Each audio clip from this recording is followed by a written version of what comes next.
અચ્છા, આપ સાણંદના જ રહેવાસી છો? હા, સાણંદની રહેવાસી. અચ્છા બેન, તો તમે જ્યારે પ્રાઇમરી શિક્ષણ શરૂ કર્યું ત્યાંથી અત્યારે કેટલે સુધી પહોંચ્યા છો, તો આપનું એજ્યુકેશન જણાવશો?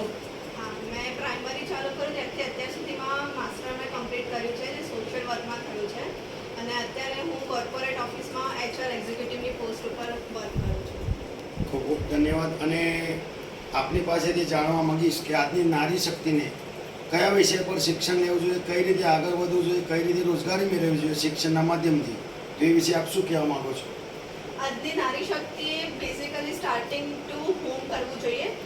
ઘરેથી જ શિક્ષણની શરૂઆત કરવી જોઈએ કે જેની પાસે અત્યારે વર્ક બેલેન્સ ના હોય, જેમની પાસે કિંમત ના હોય અને એમની પાસે ભણવા માટેની આવક બી ના હોય, તો એમણે નાના મોટા કામ કરી અને પોતાની ભણતરની કિંમત એક પહેલાં ભેગી કરવી જોઈએ.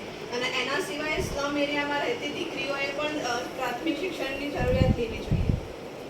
ક્વોલિફિકેશન લીધું ને આટલા નારી શક્તિ તરીકે બેન જે આગળ વધ્યા છો, તો તમારા પેરેન્ટ્સનો શું સહકાર રહ્યો, તમને ફેમિલીનો શું સહકાર રહ્યો?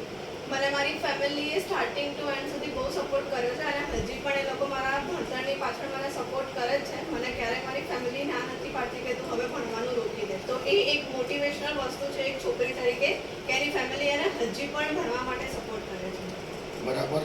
અને આજની નારી શક્તિને જે દુનિયામાં અત્યાચારો થઈ રહ્યા છે, નાની નાની દીકરીઓના આપણે ઘણા બધા કિસ્સાઓ મીડિયાના માધ્યમથી કે ન્યૂઝપેપરના માધ્યમથી જોતા રહ્યા છીએ,